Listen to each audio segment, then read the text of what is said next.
Tabin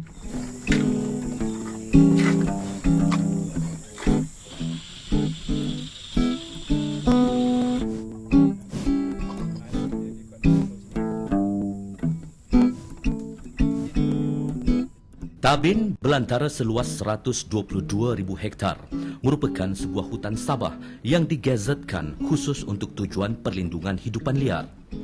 Kawasan ini adalah gabungan daripada beberapa buah hutan simpan termasuk hutan simpan Lumerau, Silabukan, Sungai Kapur, Tabin dan Dagat. Kini hutan Tabin diletakkan di bawah kategori hutan simpan dan berfungsi untuk melindungi hidupan liar. Hutan Tabin pernah dibalak melalui kaedah pembalakan terpilih sebelum dijadikan hutan lindungan hidupan liar pada tahun 1984. Di sinilah juga haiwan liar seperti gajah, beruk, orang utan dan badak Sumatera boleh dijumpai dan dilindungi yang menjadikan Tabin sebuah hutan yang amat kaya dengan khazanah hidupan.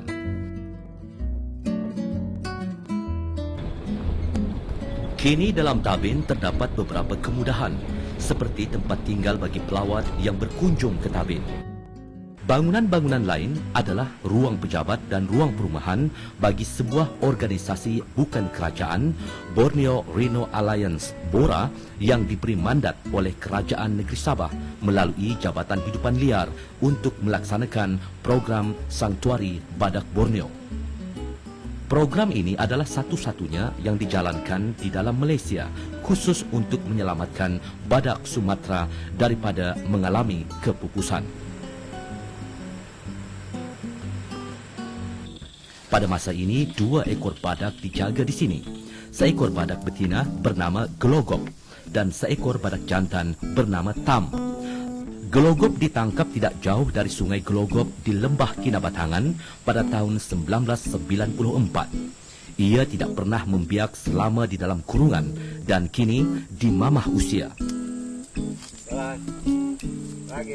Sementara Tam ialah seekor badak jantan yang aktif dan sehat. Ia dibawa masuk ke kandang ini pada tahun 2008 setelah merayau keluar daripada kawasan hutan simpan Kertam.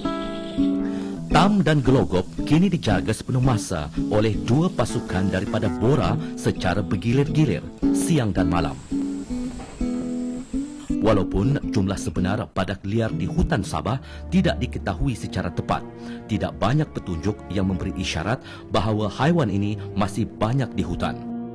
Proses kemerosotan saiz populasi badak Sumatera dapat dilihat daripada rekod kehadirannya di Asia Tenggara. Ini pernah wujud di sebelah timur India sehingga ke Myanmar, Thailand, Semenanjung Malaysia, Sumatera dan Borneo.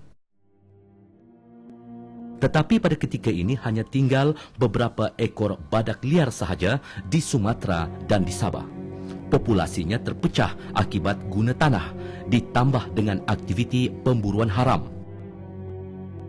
Walaupun tidak ada tanda-tanda pemburuan aktif di Sabah semenjak tahun 2000, hal ini tidak boleh dipandang ringan.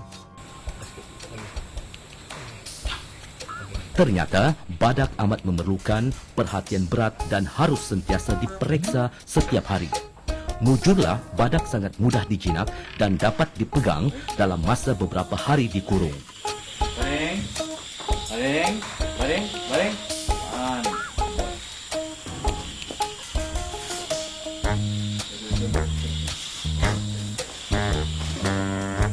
Kerja-kerja rutin untuk badak dalam kurungan adalah semua itu adalah merangkumi menjalankan tugas-tugas bagi memastikan badak ini dalam keadaan sehat sentiasa dan tercegah daripada jangkitan penyakit lah.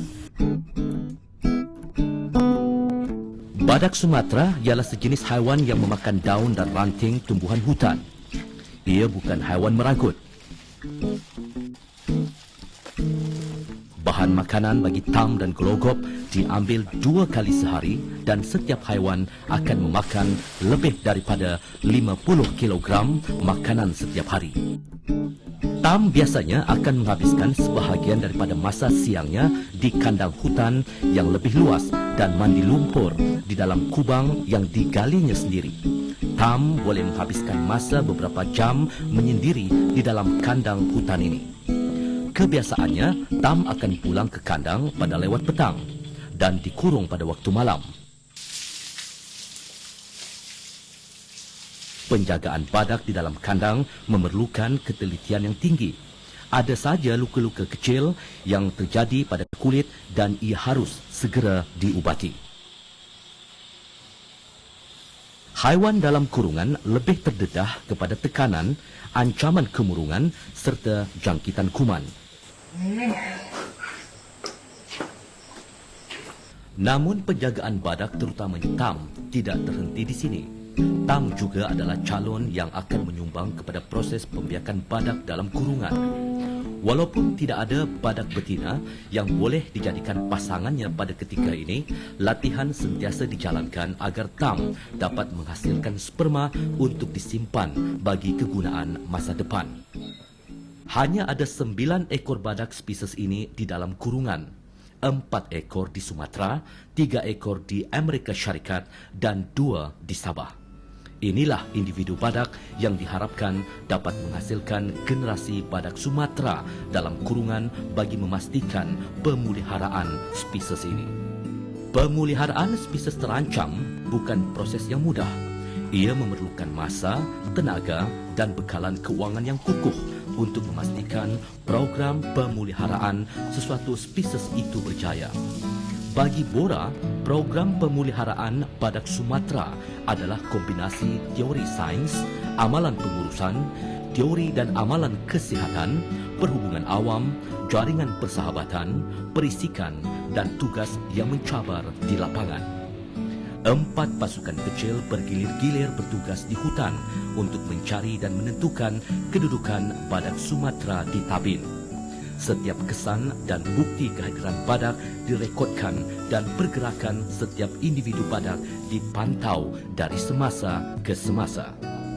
Ancaman kepupusan mamalia istimewa ini terlalu nyata dan tidak perlu disangkal lagi. Tanpa usaha gigih, kepupusan akan lebih segera menerpa. Ia mencabar pendirian kita sebagai sebuah negara yang diamanahkan oleh Yang Maha Esa untuk menjaga salah satu makhluk istimewa ciptaannya. Haruskah kita berdiam diri?